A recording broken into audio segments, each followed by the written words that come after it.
សួស្តីអ្នកទាំងអស់គ្នាថ្ងៃនេះមានបទពិសោធន៍រន្ធត់មួយចង់មកចែកជូនអ្នកទាំងអស់គ្នាបទពិសោធន៍រន្ធត់នៅថ្ងៃនេះគឺខ្ញុំទទួលបានពីលោកតាសិនគាត់បានលើករឿងរ៉ាវដ៏រន្ធត់មួយដែលបានកើតឡើងនៅក្នុងភូមិរបស់គាត់ដែលរឿងរ៉ាវមួយនោះគឺបានកើតឡើងនៅក្នុងឆ្នាំ1980ជាងរហូតដល់90ស្ដើងហើយរឿងរ៉ាវមួយនេះគឺតាក់ទងទៅនឹងផ្ទះគ្រូមន្តអាគមប៉ុន្តែការជំនាន់ហ្នឹងលោកតាសិនរួមទាំងអ្នកភូមិផ្សេងទៀតគឺមិនបានហៅគាត់ថាជាគ្រូមន្តអាគមទេ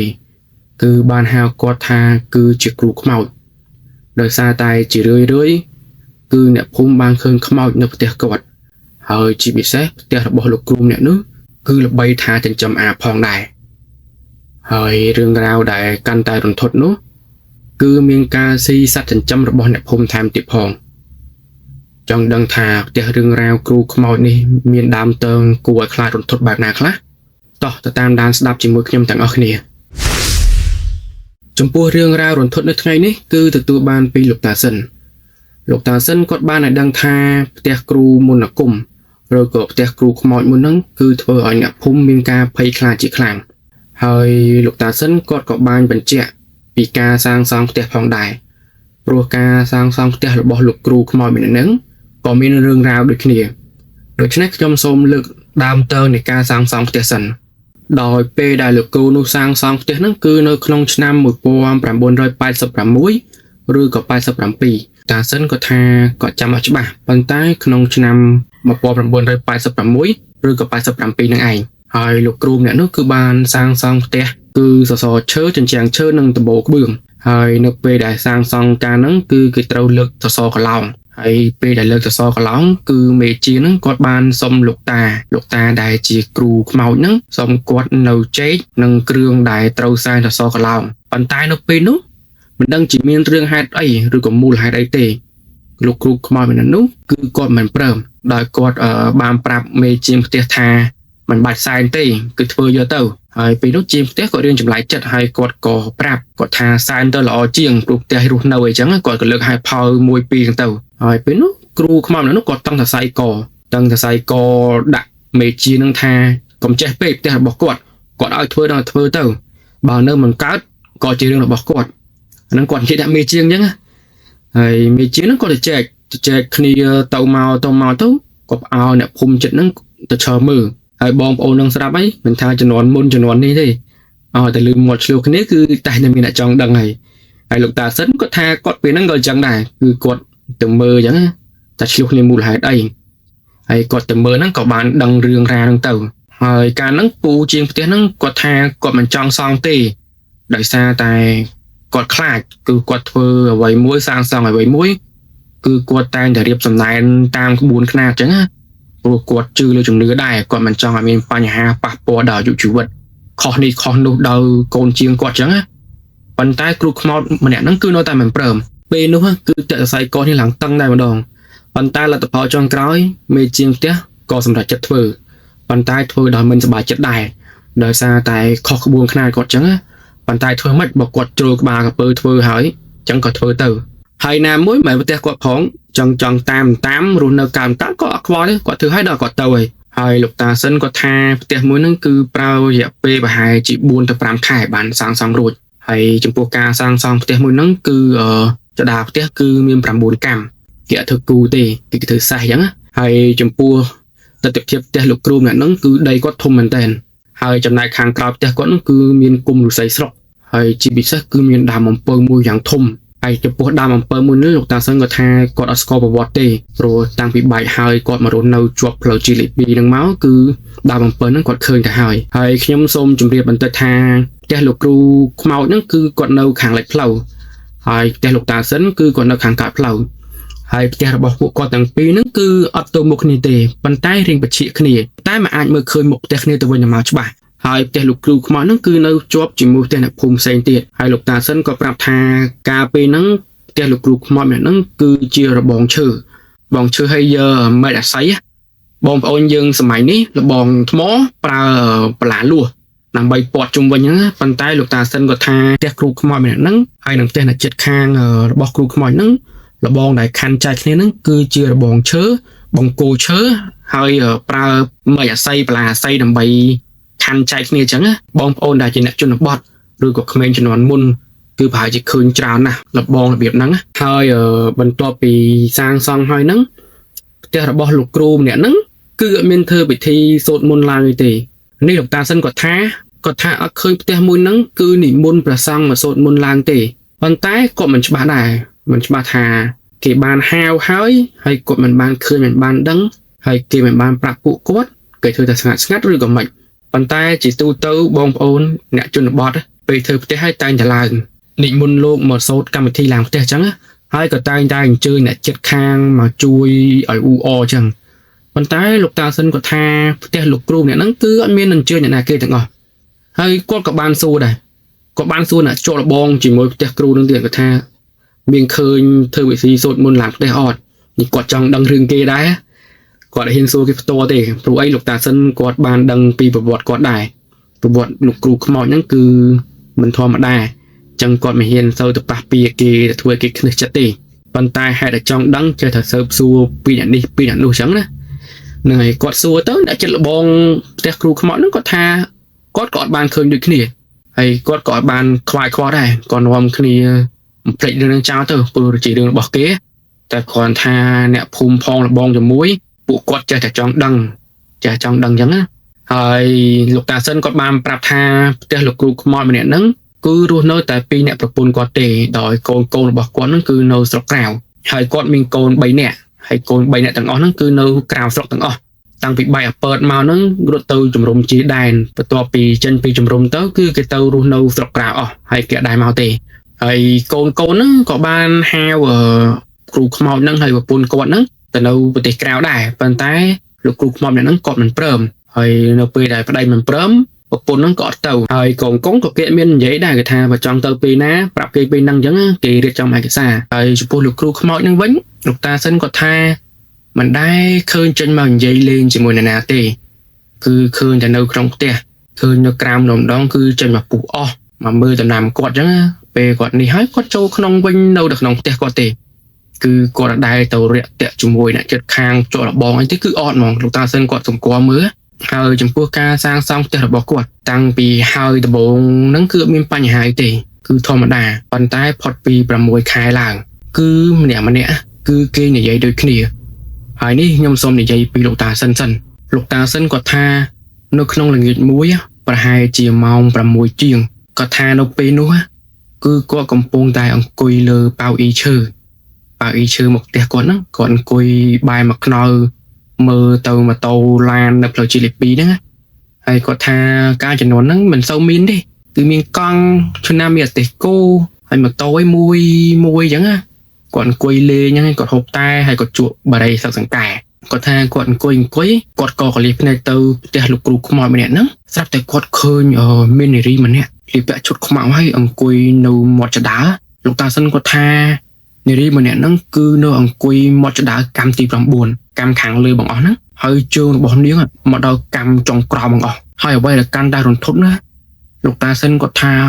គឺអត់បានឃើញមុខនារីម្នាក់ហ្នឹងទេគឺឃើញតែសក់លាក់បាំងមុខហើយសក់នារីម្នាក់ហ្នឹងគូធ្លាក់រហូតមកដល់ដីនៅក្រោមលោកតាសិនគាត់ថាគាត់ឃើញអញ្ចឹងគាត់ភ្ញាក់ធ្លាក់បរិយពីដៃមកហើយពេលនោះគឺគាត់បានហៅកូនគាត់ហ្នឹងឲ្យចូលក្នុងផ្ទះហើយគាត់មិនបាននិយាយប្រាប់ទេគាត់ហៅចូលផ្ទះគឺគាត់និយាយប៉ុណ្ណឹងចូលផ្ទះបិទទ្វារហើយគាត់ក៏រៀបចំឲ្យវ៉ាន់ទឹកតែប៉ាន់តែហ្នឹងគាត់ចូលផ្ទះបិទទ្វារតែម្ដងនេះរឿងរ៉ាវតាសិនគាត់ជួបហើយនៅពេលព្រឹកឡើងតាសិនគាត់បានយករឿងរ៉ាវដែលគាត់ជួបហ្នឹងទៅប្រាប់អ្នកភូមិនៅក្បែរផ្ទះគាត់ប៉ុន្តែអត់មានអ្នកណាឃើញទេប៉ុន្តែនៅពេលដែលគាត់ប្រាប់អ្នកភូមិដែលនៅទូមុខចំផ្ទះលោកគ្រូខ្មោចម្នាក់ហ្នឹងហើយនឹងអ្នកជិតខាងដែលជាប់របងហ្នឹងគឺគេនិយាយដូចគាត់ដែរហើយសំខាន់ណាគឺឃើញដូចគ្នាតែម្ដងប៉ុន្តែនារីម្នាក់នោះគឺអត់កម្រើកទេគឺអង្គុយថ្មឹងនៅហ្នឹងហ្មងហើយលោកតាសិនគាត់ឃើញតែមួយផ្លេសទេគាត់ចូលប៉ុន្តែអ្នកជិតខាងដែលជាប់របងហ្នឹងឃើញពេលល្ងាចដូចគ្នាហើយក៏មិនអស់ចិត្តយប់ឡើងខ្ទង់ម៉ោង 8 9គាត់ចេញមកក្រៅហើយចាំងពើទៅនៅឃើញអង្គុយទៀតគាត់និយាយអញ្ចឹងដោយសារអ្នកជិតខាងនោះក៏គិតថាគីឡូខ្មោចផ្ទះគ្រូនឹងលើងគាត់អញ្ចឹងគីឡូគេលើងមកផ្លែគេបាត់ប៉ុន្តែយប់ឡើង 8 9គាត់ចេញមកមើលម្ដងទៀតចាំងពើមើលគឺនៅតែឃើញហើយឃើញអង្គុយថ្មឹងអញ្ចឹង cứ ở bên nghiệm mà mơ con ấy được cứ cuối thử đoạn đăng nhá quạt khơi trong quạt trâu mình hay cào vậy cái này hao á nè có cật thà để lục cừu nè nó cứ trong không một bì hay có ban cật đôi trường hợp mùi nó đại thà sai so cả lòng đó hay cừu nè đang ai sai nó chân lục tà sinh từng nè chết khang đại ban khơi nó cật được kia cật thà để lục cừu nè đi cứ mình cho ngồi miên và thổ xã sật đôi chỉ tê và đa chỉ nhìn tê phum ấy nắng mình đầu tê anh ấy buộc quạt cật bài nắng á bàn tay tê quạt nắng cứ miên phum mền miên phum bàn tay này phum này cho được bó nắng quạt thà quạt khơi miên phum mến bàn tay phum pe khác sai mòn ngào anh ấy đi trồng lái bông bồn rồi cả lại chỉ nhìn tê cả lại phum ấy cứ cũng rõ sai là bò trồng áp chẳng này bàn tay tê lục rù nắng miên phum đôi kê mền tay ba chỉ sai là bò trồng áp hay mình thà quạt sai trồng áp sắp tê khơi pe khác có sai phải chơi đài anh đang quay để nè chết khang quạt ba này giấy á hay lục ta sân quạt thà lâm lơ mau và hai chỉ bay buồn hai tí đó còn mình là thẹo con nó nè sai chụp tè cột á cứ mình bỏ rong mà nè nó thẹo con sai chụp tè cột chui phong nhá hay nó pí nó cứ mong làm pí hơi hay mong pí lục ta sân quạt bật đấy bật thui hơi rồi được xa quạt ở trong khơi ở trong ấy nhá vì hai cái lưỡi cái sai mắc quạt bảo học thui bờ vì quạt bảo học thui mới cứ khơi bỏ rong mà nè không làm nó quạt bảo thui bảo thui bỏ rong nè nó của chụp tè cột trong đồ con chó chụp lục ta sân mình muốn quạt phơi quạt mà chào ta đặc biệt còn mưa du tấu cứ mền này cứ không bảo đó nó phơi mền phơi lằng nhua mọt nữa hay ta sân quạt có ao tật hộp chùm rùa chẳng á hay nấu pe bộ đom này ở riêng ngóp và có xuống nuông miền đường ấy miền hai ca chụp ấy chẳng rồi nó cái thứ ba chẳng đánh gì chẳng á hay đăng mà vậy bộ đom nó có tha có trâu chỉ con tao tép bong bong bỏ quạt làm bay cây mà giúp á chẳng quạt ruột đầy ruột chứa nó có cái chân màu cùng vừa cả lại đã hay nấu pe này quạt mặt bao tép lục cừu không màu miệng nó quạt đăng mà tại tập này có trẻ trong điên từ mưa còn mẹ làm tha được miêm lại na nâu nòng té năng nhắn có cần nghĩa tàu hay sao phải quạt nghĩa tàu á đó khơi nhảy cứ quạt khơi đôi lục tà sân khơi rằng cứ khơi nhiều đi chút không máu nữa côi từ lẽ sợ từ đầu chơi đó bàn tay cái nó thầm ở bên này thì tay có phây về rồi có phây có xoay thẹp con xoay chứ á xoay được về khơi té là sân để sao té là sân của mình bà hồng hay có chỉ kiêng bị khong á trong khơi chỉ kiêng plong bị khong á có chỉ trâu hay xoay trâu năng tầng hay coi vậy làm hai lục ta sinh có đằng ô chân không hỏi đi cùi chân rồi là nghĩ nên là hay cọt co sầm rùa ở rau một rau nè đằng rau xua mạch tàu mạch em mạch trứng á vì nó bờ nè nô tha ọt hiền tàu thì xong ta sinh sẽ mà giúp màu có thà trắng gọi hiền chi tê giúp à từ không hỏi nâng kia mình đinh mình ấy đâu bên tai ở rau cọt phay chân có tha và cọt chỉ con nó cọt bè làm tập nhẹ bị khôi chẳng chân cọt chi lo chuyện cọt chăm phư mong tàu hay lục ta sinh có cọt chặt gõi đài hay nạn đâu mà dục là đau bật lá nó và đó lại nó có ly ta sinh nó tàu tè quạt bình cứ lên bàn ta tè bong vào này cứ cột bỏ cái đó tè bình mòn hay coi bị hai ca nó lục ta sinh một tha tè quạt miên nhiều xăng rồi là nghiệt thì vậy đúng mà tất cái miên pi nè bay nè cứ cho tè quạt bảo mình cho tè quạt cho tè quạt còn vậy chứ hay nhiều cho nó mình mang cho mà lấy nhé cứ cho rồi bị màu hay lục ta sinh có cặp đàn lại tầm nào tha là nè chỉ cắt hay nghĩa tao cứ khơi phục thực kia cứ khơi coi chăng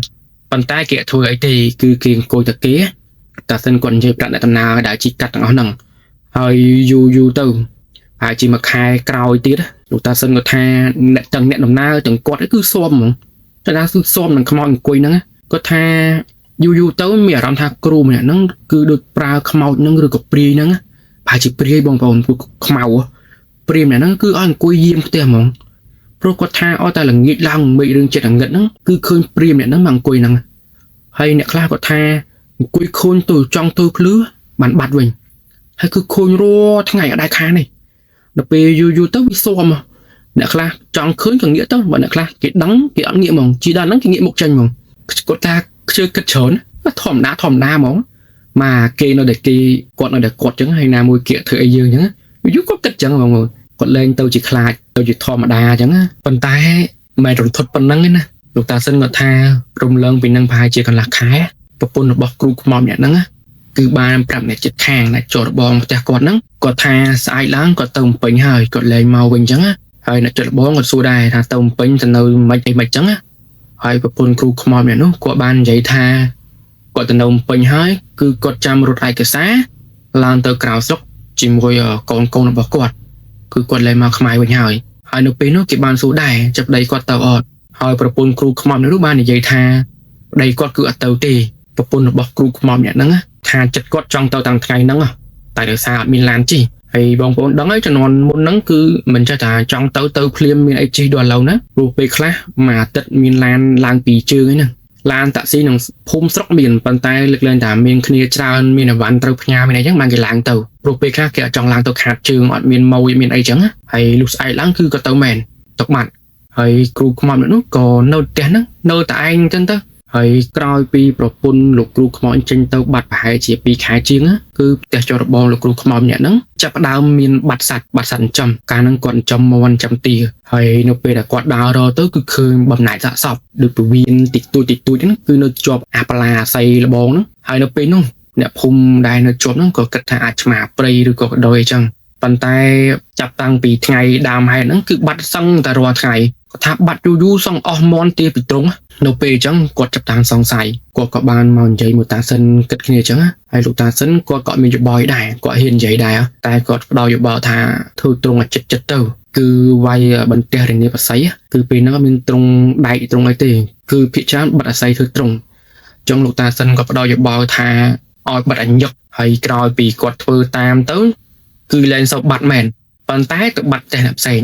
ដែលនៅឃ្លាតពីហ្នឹងហើយអ្នកផ្សេងនោះគាត់ចាប់ដើមគិតច្រើនហើយចាប់ពីពេលហ្នឹងទៅអ្នកភូមិគឺចាប់ដើមដាក់ការសង្ស័យទៅលើផ្ទះលោកគ្រូខ្មោចម្នាក់ហ្នឹងហើយដោយសារតែសត្វចិញ្ចឹមរបស់ពួកគេហ្នឹងគឺបាត់សឹងតែរយប់ហើយអ្វីដែលសំខាន់ណាបំណែកសាកសពដែលគេឃើញគឺនៅជាប់របងផ្ទះរបស់គ្រូខ្មោចម្នាក់ហ្នឹងនៅពីខាងក្រោយពីចំហៀងខាងឆ្វេងខាងស្ដាំគឺគេឃើញដល់ពេលគេឃើញគេសង្ស័យថាផ្ទះគ្រូម្នាក់ហ្នឹងមិនមែនតែចិញ្ចឹមខ្មោចព្រាយទេ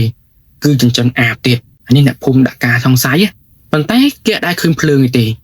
អត់ដែលឃើញភ្លើងហោះចេញហោះចូលទេឬមួយក៏គេមិនដែលតន់អញ្ចឹងប៉ុន្តែនៅថ្ងៃមួយគឺជាថ្ងៃដែលគេបានដឹងគ្រប់គ្នានៅថ្ងៃមួយហ្នឹងគឺជាថ្ងៃភ្លៀងដើមវស្សាភ្លៀងខ្លាំងមែនតើហើយនៅពេលហ្នឹងលោកតាសិនគាត់ថាពេលភ្លៀងដើមវស្សាហ្នឹងគាត់ក៏ដើរឆ្លោះកង្កែបអត់តែភ្លៀងដើមវស្សាគឺកង្កែបចេញហើយកង្កែបដើមវស្សាគឺធំណាស់បងប្អូនគឺសบายចាប់ណាហើយយប់មួយហ្នឹងក៏មានបងប្អូន2នាក់ដែរដើរឆ្លងកង្កែបហើយ2នាក់បងប្អូនហ្នឹងថាពេលដែលពួកគាត់ដើរហ្នឹងគឺដើរអត់នៅចិត្តផ្ទះលោកគ្រូខ្មោចហ្នឹងទេគឺដើរឆ្ងាយទេហើយពេលដែលគាត់ដើរហ្នឹងក៏ឃើញកង្កែបណាគាត់ចេះទៅតាមហ្នឹងគាត់ក៏លេចទៅឃើញទិសណាគាត់ទៅទិសហ្នឹងគាត់ដើរចឹងរហូតដើរតាមកង្កែបចាប់រហូតចឹងហើយគាត់ថាគាត់ដើរភ្លេចខ្លួនស្រាប់តែមកដល់ក្រៅផ្ទះលោកគ្រូខ្មោចម្នាក់ហ្នឹងតែពេលនោះគាត់អត់ទាន់ភ័យទេព្រោះដោយសារហេតុការណ៍រន្ធត់តាក់ទងនឹងផ្ទះគ្រូខ្មោចម្នាក់ហ្នឹងគឺត្រឹមតែមាននារីម្នាក់អង្គុយមុខផ្ទះទេហើយក៏អត់ដែលទៅលើងធ្វើបាបបន្លាចអ្នកណាដែរអញ្ចឹងគាត់ក៏អត់គិតច្រើនហើយសូមបញ្ជាក់ថាក្រៅផ្ទះលោកគ្រូហ្នឹងគឺជាវាលស្រែគឺផ្ទះពេលហ្នឹងគឺនៅជាប់ផ្លូវសឹងតែទាំងអស់អញ្ចឹងក្រៅហ្នឹងគឺសុទ្ធតែស្រែខ្លះបឹងខ្លះព្រែកខ្លះស្រះអញ្ចឹងហ្នឹងហើយក្រោយគាត់ឃើញកង្កែបនៅគុំអាស័យក្រោយផ្ទះលោកគ្រូម្នាក់ហ្នឹងពីអ្នកបងប្អូនគាត់ទៅចាប់ហើយគាត់ទៅឃើញកង្កែបមែនហើយបរិសុទ្ធជីបងហ្នឹងក៏អោនចាប់ប្អូនគឺជាអ្នកស្ពេទ្រូហើយនៅពេលដែលគាត់អោនចាប់ហើយចាប់បានហើយយើងមិនយើងកង្កែបដាក់ក្នុងទ្រូហើយពីអ្នកបងប្អូនគាត់ហ្នឹងគឺងាកមុខមកទ្រូដូចគ្នាដោយប្អូនរបស់គាត់ហ្នឹងជាអ្នកបើកមាត់ទ្រូហើយបរិសុទ្ធជីបងហ្នឹងគឺជាអ្នកដាក់កង្កែបចូលក្នុងទ្រូក្រោយដាក់កង្កែបចូលហើយបិទវិញដឹងមកយេដាក់សម័យមើល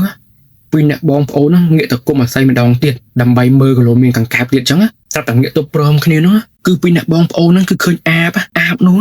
គឺមិនមែនអាបក្បាលមនុស្សទេគឺអាបក្បាលឆ្មាអូយប្លែកខ្ញុំមិនដែលលឺនេះនឹងធ្លាប់តែលឺអាបក្បាលមនុស្សស្រីមានពវៀនមានបតាំងអញ្ចឹងប៉ុន្តែបរិសុទ្ធពីអ្នកបងប្អូនហ្នឹងអះអាងច្បាស់ណាស់គឺជាអាបមិនមែនសត្វទេព្រោះអីហោះពីដីហើយអ្វីសំខាន់គឺមានភ្លើងហើយជាពិសេសគឺអត់មានខ្លួនទេហើយអាកន្លែងភ្លើងហ្នឹងពីអ្នកបងប្អូនគាត់ថាគាត់មើលអត់ច្បាស់ទេមិនដឹងថាមានពវៀនពូតាំងគឺអត់ច្បាស់មកតែអ្វីដែលសំខាន់ច្បាស់ជាងគេនោះគឺក្បាលអាបឆ្មាហ្នឹងច្បាស់ជាងគេតែម្ដងដែលគាត់ឃើញច្បាស់ 100% គឺក្បាលឆ្មាគាត់ខូនចង់ហើយពីអ្នកបងប្អូនហ្នឹងគូរត់យកមករត់ស្រែកទៅឡើងកែពីផ្ទះគ្រូហ្នឹងឡើងតាមផ្ទះគេមកផ្លូវជាតិលេខ2រត់ចូលផ្ទះខ្លួនឯងហើយព្រឹកឡើងម្ដាយរបស់បងប្អូនទាំងពីរនាក់ហ្នឹងគឺយកពួកគាត់ហ្នឹងទៅវត្តស្រោចទឹកចេញហើយក៏អត់មានហ៊ានទៅរើរឿងទៅសួរនាំផ្ទះគ្រូនឹងថាគ្រូផ្ទះលោកគ្រូឯងខាងក្រោយមានអាបចេះគឺអត់ហ៊ានហ្មងសុខចិត្តខំមន់សង្កត់ចិត្តយកកូនទៅស្រោចទឹកប៉ុន្តែពេលហ្នឹងគឺស្រោចទឹកបាត់ហើយក៏បានរៀបរាប់និយាយរឿងរ៉ាវហ្នឹងហើយអ្វីដែលបាននិយាយនេះគឺលោកតាសិនគាត់ថាគាត់ដឹងពេលក្រោយទេដឹងនៅពេលដែល ក្មេងប្រុសទាំងពីរហ្នឹងគឺស្រោចទឹកហើយមានស្មារតីមកវិញពេលមានស្មារតីក៏និយាយប្រាប់ម្ដាយរបស់គាត់និងអ្នកភូមិអ្នកអីចឹងហើយក៏បានដឹងរឿងហ្នឹងទៅក្រោយពីក្មេងទាំងពីរហ្នឹងបានជួបនៅក្រោយផ្ទះគ្រូម្នាក់ហ្នឹងតាសិននិងអ្នកភូមិគឺពួកគាត់ច្បាស់ 100% ហើយតាសត្វចិញ្ចឹមដែលមានបញ្ហាហ្នឹងគឺត្រូវអាបរបស់លោកគ្រូខ្មោចម្នាក់ហ្នឹងគឺហាច់ស៊ីព្រោះគាត់ថាពីអើយមកគឺមិនដែលមានអាបណាទេគឺអត់ដែលមានហ្មងហើយលោកតាសិនគាត់ថាក្រោយពីហេតុការណ៍ក្មេងប្រុសនឹងឃើញហើយគឺរំលងពីនឹងប្រហែលជាមួយអាទិត្យគឺអ្នកភូមិឃើញតង់តែគ្រប់គ្នាគឺមួយអាទិត្យឃើញម្ដងឬពីរដងគឺឃើញមានភ្លើងហោះចេញហោះចូលចឹងបានន័យថាមុនដំបូងគ្រូម្នាក់ហ្នឹងគាត់រៀងលាក់ប៉ុន្តែនៅពេលដែលហេតុការណ៍ក្មេងប្រុសទាំងពីរហ្នឹងបានជួបហើយប្រហែលជាគាត់លែងលាក់គឺគាត់ថាបើដឹងហើយឲ្យដឹងហ្មងគាត់លែងលាក់ហ្មងហើយលក្ខណៈបែបហ្នឹងព្រោះតាំងពីមុនគឺអត់ដែលឃើញទេប៉ុន្តែគ្រាន់តែរំលងហេតុការណ៍ក្មេងប្រុសពីរនាក់នឹងប្រហែលជាមួយអាទិត្យហើយគឺអ្នកភូមិស្រាប់តែឃើញភ្លើងហោះចេញហោះចូលចឹងបានន័យថាគេលែងលាក់ទៀតហើយលោកតាសិនគាត់ថាទោះគេមិនទាន់ធ្វើអីគាត់មកលើបន្លាចពួកគាត់មែនណាតែពួកគាត់ថាពួកគាត់ភ័យខ្លាចណាថារស់នៅកាលមុនគឺរស់នៅស្រួលយុវលុបហ៊ានជុំគ្នានិយាយគ្នាលេងអញ្ចឹងតែចាប់ពីគ្រូនឹងនេះមកគឺមក7ឡើងមិនដែលហ៊ានចេញក្រៅផ្ទះគឺសម្បត្តិងូតទឹកហូបបាយហើយគឺបិទទ្វារសង្ងំចិត្តតែម្ដងនឹងលោកតាសិនគាត់និយាយហើយគាត់ទ្រាំរស់បែបហ្នឹងប្រហែលជា2ឆ្នាំទៀតស្រាប់តែនៅថ្ងៃមួយមានបរិសុទ្ធចំណាស់ម្នាក់តែផ្ទះគាត់ទោះមុខចំផ្ទះលោកគ្រូខ្មោចម្នាក់ហ្នឹងតែម្ដងគាត់បានមកនិយាយជាមួយតាសិនគាត់បាននិយាយសួរលោកតាសិនថាមួយរយៈនេះដូចអត់ដែរឃើញលោកគ្រូខ្មោចម្នាក់ហ្នឹងគឺរយៈពេលប្រហែលជា 4-5 ថ្ងៃហើយលោកតាសិនគាត់ក៏ចាប់អារម្មណ៍ដែរគាត់ថាដូចអត់ឃើញក្រោយពីគាត់សង្ស័យគាត់ក៏បានទៅសួរនាំបរិសុទ្ធដែលចុះផ្ទះតែម្ដងហើយបរិសុទ្ធដែលចុះផ្ទះគាត់ថាគាត់អត់ឃើញដូចគ្នាគាត់ថារាល់ដងទោះគ្រូម្នាក់ហ្នឹងមិនសូវរាប់ញាតមែនតែក៏ឃើញមួយផ្លែដែរដូចជាពេលងូតទឹកពីងក្រោមផ្ទះអញ្ចឹងឃើញអញ្ចឹងតែ 4-5 ថ្ងៃនេះគឺបាត់ឈឹងតែម្ដងក្រោយខ្ញុំនេះគិតហើយពួកគាត់ក៏ចង់ដឹងថាលោកគ្រូម្នាក់ហ្នឹងមានរឿងអីឬក៏ទៅចោលផ្ទះហ្នឹងឬក៏មិនអញ្ចឹងក៏ហៅមេភូមិដើម្បីទៅមើលអញ្ចឹងក្រោយជុំគ្នាច្រើនហើយមេភូមិអីមកហើយពួកគាត់ហ្នឹងក៏ឡើងទៅមើលផ្ទះហ្នឹងហើយក្រោយដល់ពេលបើកលបងចូលទៅដើរទៅដល់មុខផ្ទះមុខចដាហ្នឹងរៀងធំផ្លិនស្អុយគាត់ធំផ្លិនស្អុយម្នាក់សង្ស័យបដ ாய் គឺសង្ស័យថាទី1លោកគ្រូម្នាក់ហ្នឹងអាចនឹងស្លាប់ហើយទី2គឺរបស់ឈ្មោះគ្រូដែលគ្រូនឹងនេះចឹងព្រោះគ្រូនឹងគាត់ចិញ្ចឹមខ្មោចព្រាយហើយក្រោយពីសង្ស័យហើយលោកមេភូមិគាត់ក៏ឡើងទៅរុញទ្វារតែទ្វារជាប់កន្លឹះខាងក្នុងនៅពេលទ្វារជាប់កន្លឹះខាងក្នុងហើយពួកគាត់ក៏នាំនេះគាត់បើកមកក្រាក់គូស្អុយយកហ្មងស្អុយខ្លាំងហ្មងប៉ុន្តែអត់ឃើញគ្រូអ្នកនឹងទេលុះពេលហើយពួកគាត់ក៏ទៅបើកទ្វារមួយទៀតទ្វារបន្ទប់មួយទៀតគ្រូផ្ទះហ្នឹងមានបន្ទប់មួយហើយនៅពេលដែលបើកទ្វារបន្ទប់ហ្នឹងទៅគូគេខូនគ្រប់គ្នាគូខូនលោកគ្រូម្នាក់ហ្នឹងគឺគេងស្លាប់ហើយអ្វីដែលកាន់តែរន្ធត់គឺលោកគ្រូម្នាក់ហ្នឹងគឺបោកភ្នែកឡងកន្លងឡងហ្មងហើយមាត់គាត់ហាជំងឺងងនៅមុខអាសនៈរបស់គាត់ថាខូនចឹងហើយអ្នកខ្លាចគូរត់ចុះវិញហ្មងលែងហ៊ាននៅមើលហើយសម្បីលោកតាសិនគាត់ហ៊ានមើលយូរទេគាត់មើលតែមួយផ្លែតគាត់ឃើញទស្សនភាពហ្នឹងហើយគឺគាត់ចេញវិញហ្មងគាត់ថាគាត់ស្អុយផងគាត់ខ្លាចផងហើយនៅពេលដែលគេហៅប៉ូលីសមកពិនិត្យមើលទៅគឺថាលោកគ្រូម្នាក់ហ្នឹងគឺស្លាប់ដោយធម្មតាគ្មានអ្នកណាមកសម្លាប់ទេតែសម្រាប់អ្នកភូមិហើយនិងលោកតាសិនគឺគាត់អត់គិតចឹងទេគឺគាត់គិតថាគ្រូម្នាក់ហ្នឹងស្លាប់ដោយសារមន្តអាគមបើមិនមន្តអាគមរបស់គាត់គឺក៏ត្រូវមន្តអាគមរបស់គេដែរគឺគិតថាអាចនឹងគាត់នឹងលេងគ្នាលេងអាគមដាក់គ្នាហើយលោកគ្រូខ្មោចម្នាក់ហ្នឹងគឺអាចចាញ់គេហើយសំបីពេលនោះបងប្អូនដឹងមិនទេលោកតាសិនគាត់និយាយថាប៉ូលីសក៏អត់ជឿថាលោកគ្រូម្នាក់ហ្នឹងស្លាប់ដោយធម្មតាដែរប៉ុន្តែគាត់ជាប៉ូលីសអញ្ចឹងគាត់មិនអាចនិយាយថាអូលោកគ្រូស្លាប់ដោយមន្តអាគមចេះធ្វើរបាយការណ៍ចេះគាត់មិនអាចនិយាយចឹងបានទេគឺគាត់ធ្វើរបាយការណ៍តាមវិទ្យាសាស្ត្រប៉ុន្តែគាត់គិតថាគ្រូហ្នឹងស្លាប់ដោយសារមន្តអាគមដូចគ្នានេះគាត់និយាយមើលលោកតាសិនប៉ូលីសអ្នកហ្នឹងគាត់និយាយចឹងនេះគាត់ជឿដែរមិនប្រកាសអត់ធ្វើប៉ូលីសអត់ជឿណាសំបីគ្រូពេទ្យខ្លះក៏នៅតែជឿរឿងយ៉ាងចឹងដែរប៉ុន្តែដោយសារតែទូនីតិយើងទូនីតិគាត់ចុងគាត់មានតែធ្វើតាមទូនីតិហើយរបាយការណ៍តាមដែលចាក់ស្ដែងតាមបែបវិទ្យាសាស្ត្រចឹងណាហ្នឹងហើយចំពោះការស្លាប់របស់លោកគ្រូហ្នឹងលោកតាសិនថាគឺអ្នកភូមិបានរៃគ្នាអ្នកអន្តិចចឹងយកលោកគ្រូហ្នឹងទៅធ្វើបុណ្យនៅក្នុងវត្តព្រោះដោយសារតែប្រពន្ធកូនគេនៅប្រទេសក្រៅអញ្ចឹងមិនអាចមកធ្វើបុណ្យទាន់ពេលទេហើយបើគាត់បូជាឆៅឬកប់ឆៅដោយគ្មានពិធីបុណ្យទានអាចនឹងបញ្ហាកាន់តែលឿនហ្នឹងអញ្ចឹងក៏សម្រាប់ចិត្តយកទៅធ្វើបុណ្យនៅវត្តអញ្ចឹង បូជាហើយធាតហ្នឹងក៏ទុកនៅវត្តទៅហើយលុះដល់ជិត100ថ្ងៃបានប្រពន្ធកូនគេនឹងមកអញ្ចឹងមកហើយគេចាំគេស្នាក់នៅចាំអញ្ចឹងប៉ុន្តែការស្នាក់នៅហ្នឹងមិនមែនស្នាក់នៅផ្ទះហ្នឹងណាគឺនៅផ្ទះផ្សេងគេមានលុយសុខចិត្តជួលផ្ទះផ្សេងនៅរហូតដល់គ្រប់100ថ្ងៃបានធ្វើបុណ្យហើយធ្វើបុណ្យ100ថ្ងៃហើយភ្លាមគឺទៅហ្មងហើយពេលនោះបាននិយាយមួយមេភូមិដែរគាត់ថាដីហ្នឹងគឺកាត់មកខាងប្រពន្ធកូនអញ្ចឹងតែប្រពន្ធកូនហ្នឹងគឺផ្ដាំថាជាពិសេសប្រពន្ធហ្នឹងថាផ្ទះហ្នឹងកុំរុះអ្នករុះអាចមានបញ្ហាប្រពន្ធនិយាយចឹងហ្មងថាកុំរុះគឺទុកចោលទៅហើយគាត់ផ្ដាំទៀតថាបើអ្នកណាអាចនៅបានក៏នៅទៅប៉ុន្តែគ្រាន់ថាកម្មសិទ្ធិរបស់គាត់តែក៏ឲ្យនៅ free អញ្ចឹងដោយមិនបាច់ជួមិនបាច់អីចឹងគាត់ផ្ដាំយ៉ាងដែរគាត់ផ្ដាំអញ្ចឹងឲ្យពួកគាត់ហ្នឹងក៏ឡើងយន្តហោះទៅក្រៅប្រទេសបាត់ទៅប៉ុន្តែដឹងមិនទេក្រោយលោកគ្រូខ្មោចម្នាក់នឹងស្លាប់យើងគិតថារឿងនឹងកាន់តែធំកាន់តែសាហាវហើយប៉ុន្តែអត់មានទេណាលោកតាសិនគាត់ថាតាំងពីគ្រូស្លាប់ទៅមេរីឈុតខ្មៅក៏ឡើងឃើញភ្លើងអាបក៏ឡើងឃើញនិយាយរួមគឺផ្ទះហ្នឹងគឺស្ងាត់ឈឹងហ្មងដូចផ្ទះគ្មានមនុស្សនៅប៉ុន្តែគ្មានមនុស្សនៅបែបធម្មតាចង់និយាយថាសំឡេងអញ្ញាយជោគចាក់ក្នុងផ្ទះនារីឈុតខ្មៅនឹងភ្លើងនឹងគឺបាត់ទាំងអស់គឺអត់មានហ្មងងាត់ឡើងសងុំហ្មងអញ្ចឹងម្នាក់ទាំងអ្នកភូមិទាំងលោកតាសិនគិតថារឿងរ៉ាវគ្រប់យ៉ាងអាចមកពីលោកគ្រូហ្នឹងពេលលោកគ្រូស្លាប់បាត់ទៅគឺរឿងរ៉ាវទាំងអស់គឺទៅដោយទាំងអស់អញ្ចឹងអ្នកភូមិគិតចឹងហើយពួកគាត់ក៏គ្មានជំនាញខាងអាគមខាងអីដែលអាចនិយាយយកត្រូវឬវិភាគត្រូវដែរគឺគាត់និយាយអ្វីតាមតែគាត់យល់ហើយរឿងរ៉ាវខ្មោចលើរឿងអីគឺស្ងាត់មែនតើហ្មងលោកតាសិនក៏ថាអូពេលហ្នឹងគាត់រស់នៅសុខសប្បាយមកអង្គុយលេងមុខផ្ទះវិញបានហើយម្លងពីហ្នឹងដល់ប្រហែលជាមួយឆ្នាំជាងក៏ដល់ពេលប្រឡងបាក់ឌុបហើយសូមបញ្ជាក់ថាផ្ទះលោកតាសិនហើយនឹងផ្ទះគ្រូខ្មោចហ្នឹងគឺនៅគៀកសាលាទេសាលាមួយដែលនៅជាប់ផ្លូវជាតិលេខ2ហើយការសម័យនោះក៏មានបងដែលប្រឡងបាក់ឌុបចំនួនហ្នឹងគឺពួកគាត់ជិះកង់កង់ខ្មែរយើងហ្នឹងអ្នកខ្លះជិះម្នាក់ឯងអ្នកខ្លះក៏ជិះឌុបគ្នាអញ្ចឹង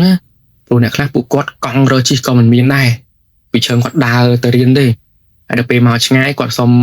បិទភ័ក្រគាត់ជិះមកមួយគ្នាឌុបគ្នាមកប្រឡងអីចឹងក្រុមគាត់ហ្នឹងគឺគ្នាប្រហែលជា14នាក់លោកតាសិនគាត់និយាយហើយក៏ដើររើកន្លែងស្នាក់នៅហើយគាត់ថាបងដែលប្រឡងបាក់ឌុបនោះគឺទៅរកសុំនៅវត្តដែរវត្តដែលនៅជិតសាលាហ្នឹង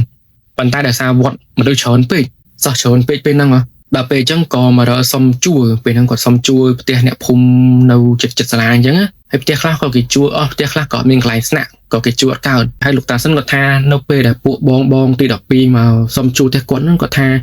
នៅបាន9នាក់ទេនៅទាំងអស់គ្នានៅអត់កើតទេហើយនៅពេលនោះហើយទើបមានបងម្នាក់គាត់ឃើញផ្ទះគាត់ក៏សួរថាផ្ទះនោះបានតែគេឃើញដកមាននៅហើយលោកតាសិនគាត់ក៏ប្រាប់ទៅថាផ្ទះហ្នឹងបានអ្នកណា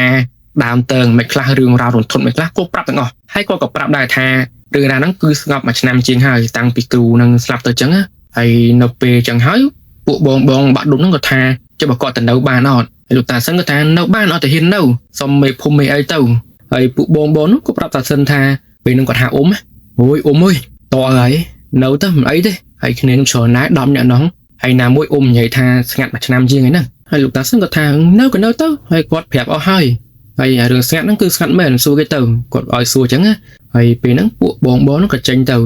ហើយក៏សុំមេភូមិឲ្យមិនទុះឃើញមេភូមិនាំពួកគាត់ចូលក្នុងផ្ទះហ្នឹងហើយក៏ឃើញពួកបង10នាក់ហ្នឹងនៅបោស្អាតអីចឹងព្រោះស្អែកថ្ងៃប្រឡងហ្នឹងចឹងបើមិនស្បាតរើកន្លែងគេងទេគឺអត់ទេដល់ចប់ហើយពេលនោះមេភូមិគាត់ក៏ឲ្យចង្គៀងប្រេងកាតមួយដោយសារតែផ្ទះហ្នឹងគឺអត់មានអគុយមានពួយទេចឹងមានតែចង្គៀងប្រេងកាតនឹងអត់ទៅដើម្បីបំភ្លឺមើលមេរៀនមើលអញ្ចឹងហើយ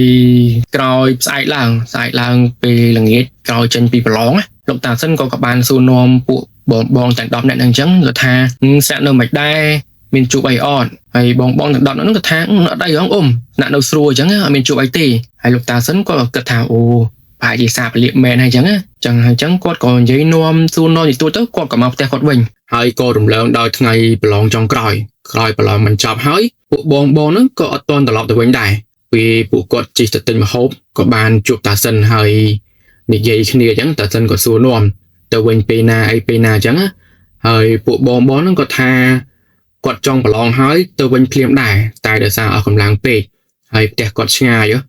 ចង់ធាក់កង់ទៅវាហត់ចង់ពួកគាត់ក៏សុកចិត្តនៅមួយយប់ទៀតគេយកកម្លាំងហើយព្រឹកឡើងគឺចេញទៅតែម្ដងហើយលោកតាសិនគាត់ក៏និយាយគ្នាលេងតិចតួចអញ្ចឹងទៅពួកបងហ្នឹងក៏បែកគ្នាទៅផ្ទះដែលគាត់ស្នាក់នឹងទៅហើយលោកតាសិនគាត់ថាខ្ទង់មកមិន10យប់ស្រាប់តែពួកបងនៅផ្ទះនោះគូក្នុងនេះស្រែកឆោឡោះឡើងផ្អើហ្មង ឡងផ្អោឲ្យមានបងខ្លះរត់ទៅចូលចិត្តផ្ទះគ្រូខ្មោចហ្នឹង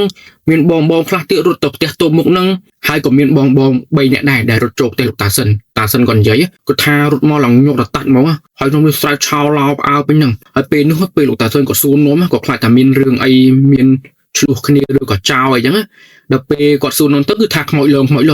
ត់តែលឺខ្មោចលងលោកតាសិនគឺទាញពួកគាត់ចូលក្នុងផ្ទះឲ្យបិទទ្វារតែម្ដងអានេះគួរណាតែលោកតាសិននិងពួកពូតាក្នុងភូមិហ្នឹងឃើញពួកគាត់ឆោឡោចឹងហើយរត់បែកគ្នាចឹងគួរតែហៅគ្នាមកជុំគ្នាទាំងតាសិនទាំងអីជុំជាមួយអ្នកភូមិសួរនាំចឹងតែអត់ទេតាសិនក៏ថាពេលហ្នឹងដឹងមិនដែរគាត់សួរនាំដឹងថាខ្មោចឡើងហើយគឺគាត់ទាញចូលឲ្យបិទទ្វារមកឲ្យនៅក្នុងផ្ទះតែម្ដងហើយអ្នកផ្សេងគឺដូចគ្នាដូចគាត់ដែរពេលហ្នឹងក៏គិតអត់យល់ខ្លួនគាត់ដែរគាត់ថាគួរជុំគ្នានិយាយគ្នាទាំងយប់ទៅព្រោះម៉ោងមិន10មែនប៉ុន្តែគ្នាច្រើនចឹងហើយណាមួយមិននៅក្នុងផ្ទះហ្នឹងណាហើយអ្វីសំខាន់អីវ៉ាន់កង់ឯពួកបងប្រឡងទី12គឺនៅក្នុងផ្ទះទាំងអស់ហើយអត់មានបិទលបងបាត់អីទេគឺរត់ចេញមកឆោឡោចឹងប៉ុន្តែពេលហ្នឹងគាត់និយាយថាគាត់ដឹងគិតមិនគាត់ទៅលើពាក្យតែខ្មោចហើយគឺមានអារម្មណ៍ថាចង់បិទទ្វារហ្មងគាត់បែបហ្នឹងគាត់និយាយចឹងដល់ហើយកាត់មកឡៃគាត់បិទទ្វារវិញក្រោយគាត់បិទទ្វារហើយចឹងគាត់ក៏សម្រួលពួកបងប្រហែលជាចូលជិត1ម៉ោងបានពួកបងទី12រៀនមានស្មារតីខ្លះហើយគាត់ក៏សួរនាំទៅបងម្នាក់ជួយបងរត់ហ្នឹងក៏បានរៀបរាប់ប្រាប់គាត់ថានៅយប់ទី1ដែលគាត់មកសុំដំបូងហ្នឹងគឺអត់អីទេគេញក់ស្រួលហើយយប់ទី2ហ្នឹងគាត់ក៏ជួបដែរប៉ុន្តែមានរឿងចម្លែកមួយដែរគឺបងប្រុសម្នាក់ឈ្មោះបងតារាគាត់ថាពេលហ្នឹងពួកគាត់ទាំងអស់គ្នាហ្នឹងគឺបានរៀបចំកន្លែងគេអញ្ចឹងណាហើយពួកគាត់ហ្នឹងយកតែខ្នើយឲ្យភួយមកទេគឺបានយកមកទេហើយពេលដែលរៀបចំគេហើយពួកគាត់ក៏ផលិតចង្គៀងទៅក្រោយពេលដែលពួកគាត់ផលិតចង្គៀងគេហ្នឹងស្រាប់តែគេស្រាប់បងតារាផ្អោស្រែកចឹងស្រែកឆោឡោក្រោយពីស្រែកឆោឡោចឹងពួកគាត់ក៏អត់ចង្គៀងហើយចាប់សួរបងតារាអញ្ចឹងពេលនោះបងតារាក៏ប្រាប់ថាពេលដែលគាត់កំពុងតែគេងហ្នឹងគាត់គេងផ្កាតែតែមានសក់មកដូចប៉ះមុខគាត់ហើយមិនប៉ះក្រើបគឺប៉ះចុងលក្ខណៈធ្វើផាត់ផាយគាត់ចឹងហើយគាត់ក៏គៀសចេញស្រាប់តែមកប៉ះទៀតគាត់ក៏បើកភ្នែកស្រាប់ពេលដែលគាត់បើកភ្នែកហ្នឹងគាត់ខូនសក់ឡើងវើហ្មងពីថ្នាំផ្ទះមកប៉ុន្តែគាត់ថាអត់ឃើញរូបរាងអីទាំងអស់ចង់និយាយថារូបរាងមនុស្សស្រីក៏ឃើញមនុស្សប្រុសក៏មិនឃើញនិយាយមនុស្សអត់រូបរាងមានតែសក់គឺមានតែសក់វែងឡាហើយធ្លាក់មកពីលើហ្មងគាត់ខូនចុងហើយគាត់ស្រែកយកហ្មងពេលគាត់ស្រែកទៅក៏ផ្អើបងហ្នឹងអត់ជាទៀងទៅហើយបងផ្សេងទៀតទាំងបងរិទ្ធហ្នឹងគឺគាត់គិតថាបងតារាប្រហែលជាយល់សពឬក៏សម័យចឹងព្រោះអ្នកទាំងអស់គ្នាគ្មានអ្នកណាគេជួបទេហើយពេលអត់ជាទៀងឡើងគឺក៏គ្មានឃើញអ្វីប្លែកដែរហើយពេលហ្នឹងក៏សម្រួលទៅថាបងតារាគិតច្រើនអញ្ចឹងដោយសារតែដឹងប្រវត្តិផ្ទះហ្នឹងចង់ចេះតែគិតច្រើនអញ្ចឹងពេលនោះបងតារាគាត់ក៏ស្ងប់មែនគាត់ស្ងប់ទៅក៏គេងទៅហើយពេលហ្នឹងគេងទៅភ្លឺទៅគឺអត់មានរឿងអីទេប៉ុន្តែថ្ងៃប្រឡងចុងក្រោយហ្នឹងអាយប់ហ្នឹងដែលគាត់កំពុងនិយាយប្រាប់ដាសិនហ្នឹងពេលនោះពួកគាត់ក៏ទិញមកហូបទិញអីមកជប់លៀងប្រឡងចប់អញ្ចឹងហើយក៏បានទិញថ្នោតជូរដែរទិញថ្នោតជូរអ្នកនៅក្នុងភូមិហ្នឹងតែគាត់ហូបអត់ច្រើនទេគាត់ទិញប្រហែលជា10លីត្រជាងនេះទេហើយការជប់លៀងហ្នឹងក៏មានបង4នាក់ដែលស្នាក់នៅផ្ទះដាសិនដែរតែខ្ញុំអត់លើកយកពួកគាត់មកនិយាយដោយសារតែរឿងរ៉ាវអត់មានតកតើនឹងពួកគាត់ទេព្រោះមានតែរឿងនិយាយគ្នាលេងជាមួយតាសិនអញ្ចឹងព្រោះរឿងដែលខ្មោចលើនហ្នឹងគឺអ្នកដែលនៅផ្ទះគ្រូខ្មោចនោះទេអញ្ចឹងបានតែខ្ញុំអត់រំលឹកពួកបងដែលគាត់ស្នាក់នៅផ្ទះតាសិនហើយក្រោយហូបចុកអីហើយហ្នឹងពួកគាត់ក៏បែកគ្នាហើយអ្នកដែលនៅផ្ទះហ្នឹងក៏រៀបចំគេងទៅហើយពេលហ្នឹងបងរត់គាត់ថាពួកគាត់គេងហ្នឹងមុនដំបូងគាត់លឺសំឡេងជុះទុកចេញពីក្នុងបន្ទប់មកហើយបន្ទប់ហ្នឹងបងប្អូនដឹងគឺជាបន្ទប់អាសនៈរបស់គ្រូហ្នឹងហើយសុំបញ្ជាក់មួយដែរផ្លេចប្រាប់គឺលោកតាសិនគាត់ថារបស់ប្រើប្រាស់ទៅនឹងមន្តអាគមរបស់គ្រូហ្នឹងគឺទុកក្នុងបន្ទប់ហ្នឹងទាំងអស់គឺគ្មានអ្នកណាហ៊ានប៉ះពាល់ឬក៏រើចេញទេហ្នឹងហើយเราចូលមកសាច់រឿងនេះវិញបងរិទ្ធហ្នឹងគាត់ថាពងគេនេះក៏ទុកចេញពីក្នុងហ្នឹងមកហ្មងពេលគាត់លឺហើយគាត់ក៏ងើបទៅស្រាប់តែកន្លែងទៅឃើញពួកបងផ្សេងទៀតក៏ងើបគ្រប់គ្នាពួកគាត់ក៏អត់ចង្គៀងពេលអត់ចង្គៀងហើយក៏ងើបតាមគ្នាបដាមកអញ្ចឹងគាត់សួរនាំគ្នាមានលឺអីអត់ហើយពួកគាត់ក៏ថាលឺពេលហ្នឹងលឺ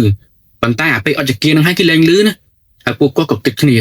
ក្នុងហ្នឹងមានស្អីក៏ដោឬក៏អីអញ្ចឹងក៏នាំគ្នារៀងលក្ខណៈសង្ស័យរៀងភ័យណាហើយថាតែពួកគាត់កំពុងតែនិយាយគ្នាហ្នឹងតែបងតារាទៀតគាត់ស្រែកយាយគាត់ចង្អុលទៅលើគ្រាន់តែគាត់ចង្អុលទៅលើហើយម្នាក់មើលទៅអាចសសក្តារផ្ទះហ្នឹងបងប្អូនក៏កូនសក់មួយកំពុងតែ សម្រោចុះមកបងប្អូនថាសម័យមើលគឺគាត់មានអីទាំងអស់មានតែសក់មនុស្សស្រីឡំវញក្រាស់ខ្មុកហ្មងហើយពងតែសម្រោចមើលចុះមកដូចពស់អញ្ចឹងចុះមកតាំងពីលើហ្នឹងគាត់ខូនចង់ពួកគាត់ស្រែកមានបងខ្លះគាត់ស្រែកហើយបងខ្លះគាត់ស្រែកដូចគាត់កៀងហ្មងតែពេលហ្នឹងគាត់ថាព្រោះអត់តន់រត់ចេញទេមកផ្ដុំគ្នា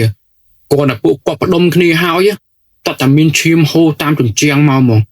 យុទ្ធជញ្ជាំងគាត់ងាកទៅសងខាងគឺឈាមទាំងអស់ឈាមឡើងក្រហមហ្មងហូរតាមជញ្ជាំងមកគាត់តែពួកគាត់ខូនឈាមហូរតាមជញ្ជាំងមកពួកគាត់នឹងរត់ហ្មងហើយគាត់ថាចដាវ9កម្មហ្នឹងគឺចោះរំលើងហើយគាត់ថាចោះតែ2ជំហានគឺដល់ដីហ្មងគឺរំលើងហ្មងអត់មានដើរមកកម្មណាហើយគាត់ថាមានបងខ្លះគឺអត់ចោះគឺលោតមកហ្មងដោយសារតែចង្អៀតពេកគ្នា10នាក់អីពេលគ្នា10នាក់មាត់ទ្វារប៉ុណ្ណឹងហើយចដាវប៉ុណ្ណឹងចាំក៏ចោះតាមស្រួលគឺវាអត់តអារម្មណ៍ដែលខ្លាចកំពុងតែនៅពេញខ្លួននោះចឹងពួកគាត់មានតែផ្លោះចដាវហើយអ្នកខ្លះក៏លោតយកមកហ្មងគឺគ្មានផ្លោះចដាវទេហ្នឹងហើយក្រោយពីបងលិតរៀបរាប់ពីហេតុការណ៍នៅផ្ទះហ្នឹងហើយតាំងសិនគាត់ក៏សម្រួលឲ្យពួកបង3នាក់ហ្នឹងឲ្យគេងទៅឲ្យគេងជាមួយបងដែលជួផ្ទះគាត់នៅនឹងចឹងឲ្យជិះគ្នាមកយប់ទៅដើម្បីឲ្យផុតចឹងណាហើយលុះព្រឹកឡើងក៏ហៅមេភូមិហៅអីជូនទៅយកកង់យកអីចឹងណាហើយមានបងខ្លះក៏ជះជើងបងខ្លះក៏គិតក៏ជើងចឹងណាហើយដល់ពេលនោះហើយទើបអ្នកភូមិដឹងថាផ្ទះមួយហ្នឹងគឺអត់ទាន់សាបទេតែគ្រាន់តែស្ងាត់ហើយចំពោះការស្ងាត់នេះលោកតាសិនក៏គាត់អត់ដឹងដែរដោយសារតែគាត់អត់ចេះខាងចឹងហ៎ហើយអ្នកភូមិក៏គាត់អត់ដឹងដូចគ្នាដោយសារតែពួកគាត់អត់ចេះដូចគ្នាចឹងឲ្យគាត់និយាយថាស្ងាត់អាចមកពីមូលហេតុចេះមកពីមូលហេតុចុះគឺពួកគាត់អត់ដឹងទេប៉ុន្តែគាត់ថាពួកគាត់ឆ្ងល់ហេតុអីចាត់តាំងពីគ្រូនឹងស្ងាត់ទៅគឺខ្មោចតែនឹងគឺស្ងាត់ដែរប៉ុន្តែមិនទាន់តាណាទេហើយចាត់តាំងពីពេលហ្នឹងមកតាសិនហើយអ្នកភូមិគឺដឹងហើយថាផ្ទះនេះគឺមានគេនៅប៉ុន្តែគ្រាន់តែគេនៅបែបដោយគេអញ្ចឹងគេអត់មានមកលូកលាន់អីញ៉ៃញ៉ាយើងទេតែនេះដោយសារតែមានមនុស្សស្នាក់នៅប្រហែលជារំខានគេបានគេបន្លាចអញ្ចឹងហើយណាមួយតាមការគាត់មើលអានេះគាត់បានសួរពួកបងទេប៉ុន្តែតាមសភាពគាត់មើលគឺពួកបងទី12ហ្នឹងគឺទៅនៅមែនប៉ុន្តែអត់បានសុំគេទេប្រហែលជាអត់បានសុំគេហ្នឹងហើយរំខានគេទៀតបានគេខឹងអញ្ចឹងហើយបន្ទាប់ពីហេតុការបងទី12ហ្នឹងទៅគឺផ្ទះហ្នឹងគឺបានបិទចោលទៀតហើយបិទចោលលើកនេះគឺអ្នកភូមិដឹងគ្រប់គ្នាថាផ្ទះមួយនេះគឺមានវិញ្ញាណនៅហើយរំលងពីnămប្រហែលជាទុំ7 8ខែហ្នឹងក៏មានតាចាម្នាក់គាត់មានប្រពន្ធហើយនឹងកូន2នាក់តាចាហ្នឹងគឺមុនដំបូងគាត់ស្នាក់នៅឯគូស្រូវគឺរង្វង់មូលគូស្រូវហ្នឹងតែគាត់ស្នាក់លើដីគេទេគាត់ធ្វើរោងនៅអញ្ចឹង